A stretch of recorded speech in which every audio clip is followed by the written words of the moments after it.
Do you know how companies have their own custom emails like this one or this one? While you can also get your own domain and set up multiple accounts using something like Zoho Mail, which is not free by the way, there is already a free alternative in your current Gmail account. So basically, when you are signing up for any website or giving someone your email, instead of using your primary email address, you can simply type plus before the @ symbol and add whatever you want. For example, in my channel's homepage, my email ends with plus business in case sponsors reach out. You might ask, wait, why should I even bother with it if all the messages still come to my inbox? Well, the cool thing about it is that now we can add filters and labels to organize them better.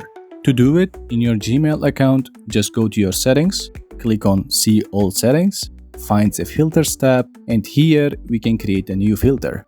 In the To field, add your Gmail with any modifier, like plusbusinessgmail.com, and click on Create Filter. Now you can add actions when you receive messages from that email, like you can mark them as important or you can star them. Personally, I like to attach a label, like in our case, a new label called Business. And that's it. Once you have done the same for all your custom emails, you should be able to view the labels here on the left sidebar. Now, whenever you receive any message, it will be automatically labeled for you. The crazy part, we did all this work in just one Gmail account. Oh, the last thing, if you liked this video, don't forget to label this channel as one of your subscribed ones.